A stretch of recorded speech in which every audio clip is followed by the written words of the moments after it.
Greetings to all my physics pals. Paul Lake here with another physics problem solved, and we've got a rotational kinematics problem for you here. We're going to derive angular velocity and acceleration from angular position.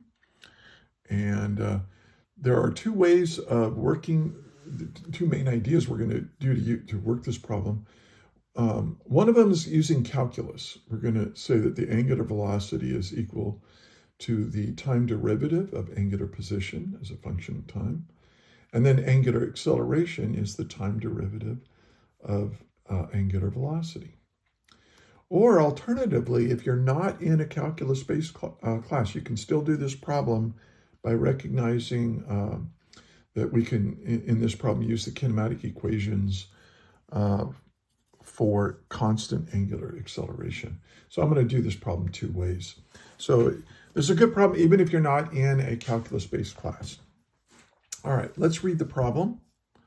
And it says, during a certain period of time, the angular position of a swinging door is described by theta equals 5.00 plus 10.0 times t plus 2.00 times t squared, where theta is in radians and t is in seconds.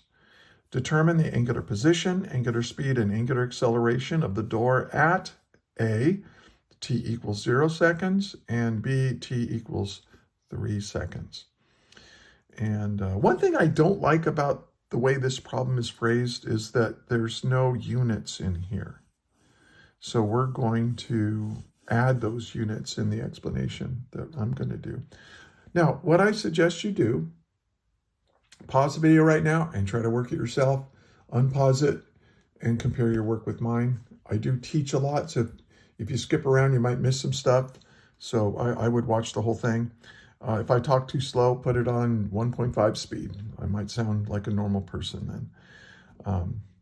So let's get started. Let's see what's given. And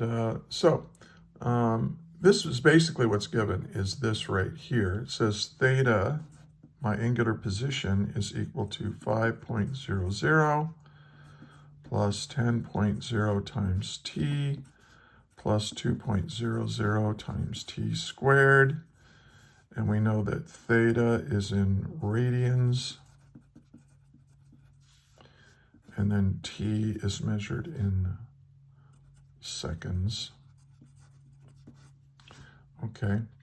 And then now what are we trying to find? Well, for part A, we want the angular position, angular speed, and angular acceleration at t equals 0. So I'll just put angular position, angular velocity, and angular acceleration at t equals 0. And then for part B, we want the same things, but we want this to be, at t equals 3 seconds. Okay. And let's solve.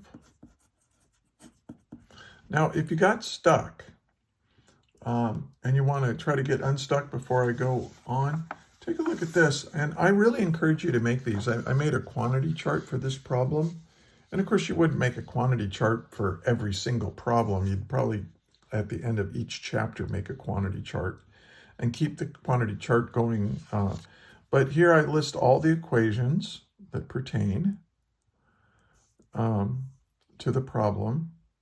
And then now, but it's really easy to forget what all these variables represent. Remember, these are mathematical models that we're using to represent things that are really happening in the world, right? So to remind myself what all these Greek letters and mean as I create a quantity chart. So here's the quantity, here's the variable, and here's the unit. So angular position, that's what theta represents. Angular velocity that's what this represents. It's not a W, it's omega. Angular acceleration is represented by alpha. These are Greek letters.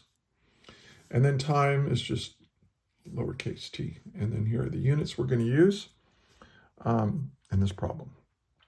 Okay, you can also represent these in like revolutions or in degrees per second, but we're not going to do that. this time. All right, let's get to the problem. All right, so if we want the angular position at t equals 0, well, look, and this is for part A. Here I have my equation, and I just need to plug in 0 for time anywhere in here. So theta is equal to, well, if I put 0 in here, this term goes away. If I put in 0 here, time squared, this goes away. So the only thing left is 5.00, and we're saying that this is in radians. Okay. Now, so that's easy. But now what about angular velocity? Well, what I need is an equation that will describe how angular velocity is a function of time. And the thing that you need to know is this, that angular velocity is equal to the time derivative of angular position. Okay, so hopefully you're in a calculus-based physics class for this. I am going to, like I said, I'm going to redo this if you're not in calculus, but this might be a good preview of what we do in calculus. So we need to take the derivative of this function. So I'm just going to do that right here. The derivative of this is this is a constant term, and so it's 0. So its derivative is 0. But here we have 10t. Let's use the power rule. This is t to the 1 power. 1 times 10 is 10. And then we have t to the, 1 minus 1 is t to the 0, which is 1. So this is going to be 10.0.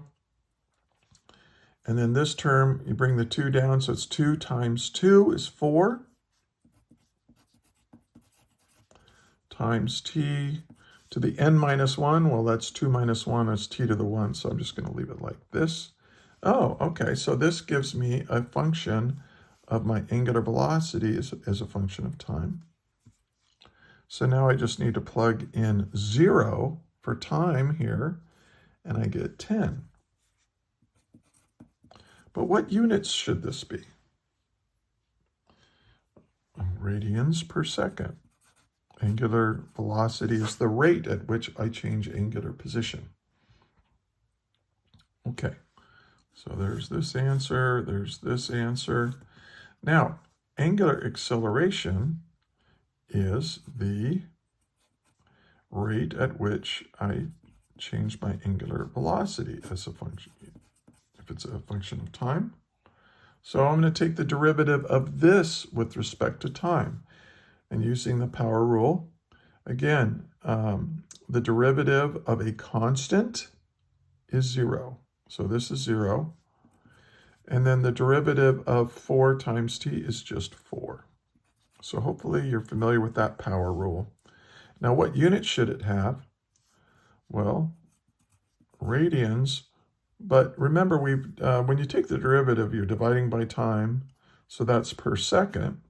But then we divided by time again. We divided by time here to get angular velocity. We divided by time here to get angular acceleration. So we divided by time twice. So that's seconds squared.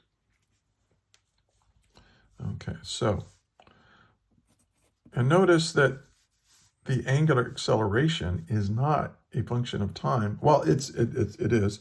It's a constant. Whoops. So the angular acceleration is a constant. Now that's interesting. Now let's do B. So now what we need to do is find the angular position, velocity, and acceleration at t equals 3. Well, to find what theta is, I just plug in 3. So that's going to be 5.00 plus 10.0 times 3. And again, I hate it that they're not using units to do this, but oh well. And then this is 2.00 times 3 squared. So this is 5 plus 30 is 35. 3 squared is 9 times 2 is 18. 18 plus 35 gives me 53. And what units would this have? Well, the angle is measured in radians. So this is the angular position at 3 seconds. Now the angular velocity, I just need to plug in 3 seconds into this expression. Angular velocity equals 10 plus 4 times t. So that's going to be 10 plus 4 times 3 seconds. And so my angular velocity is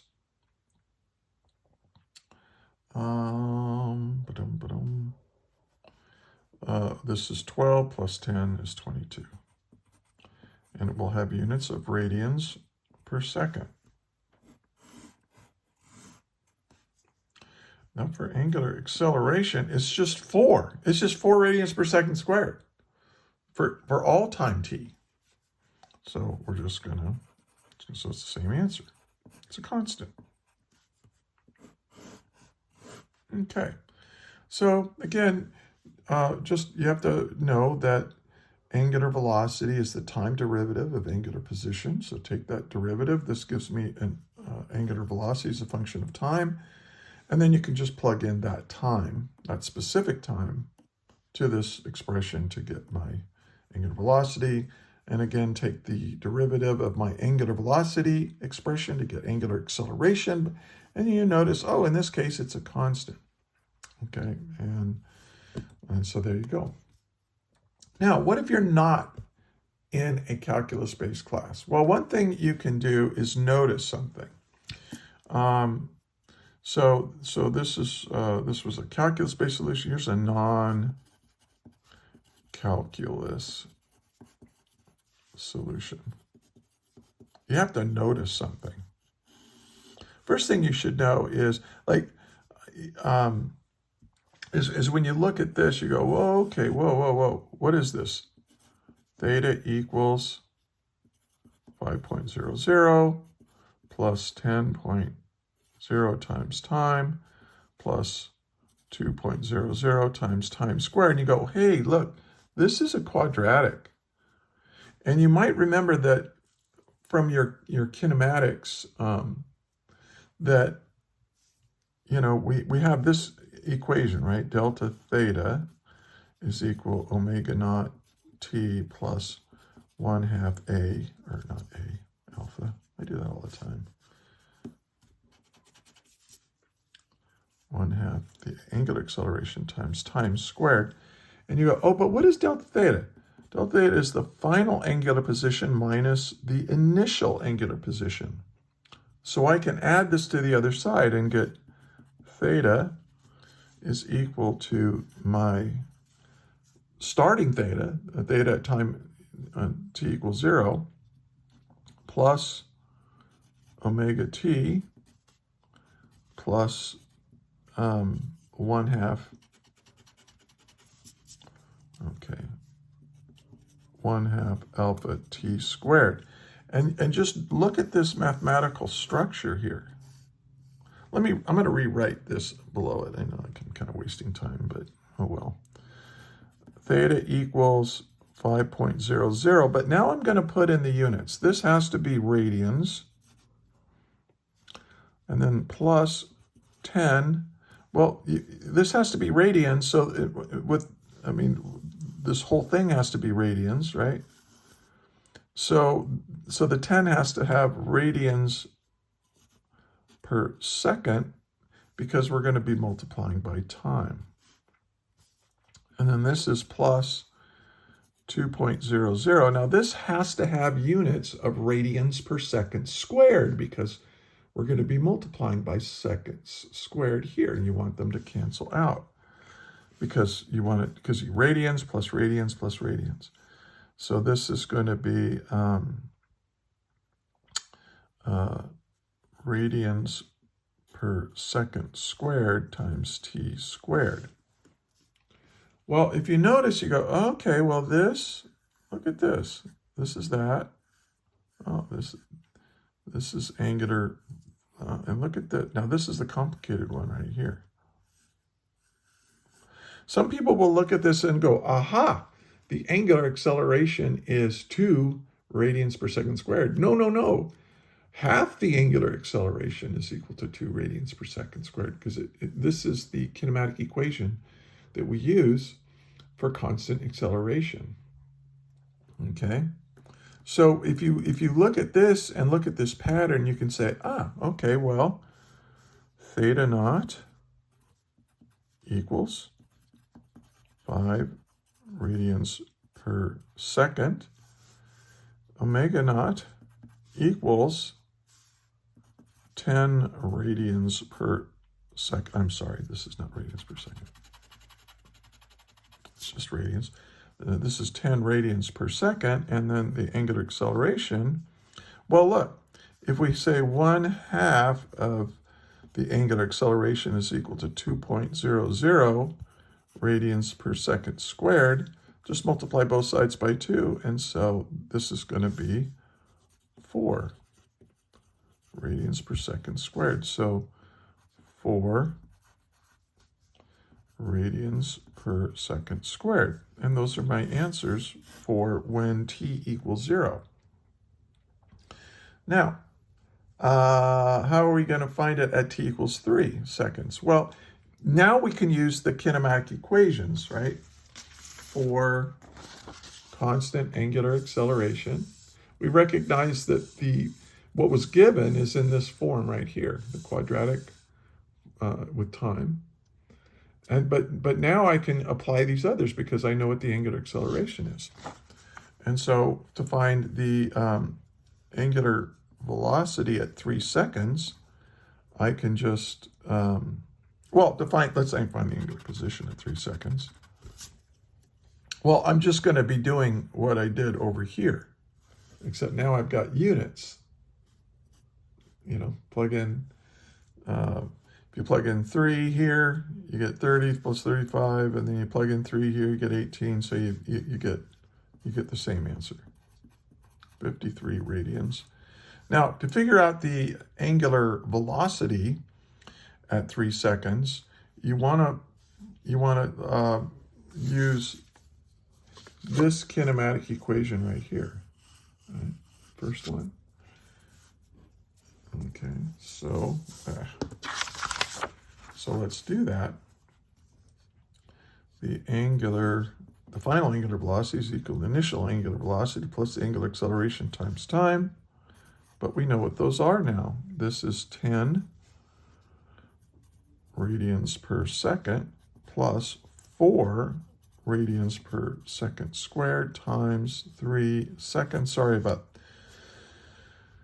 significant figures. I'm not going to worry about that. I'm trying to get this over.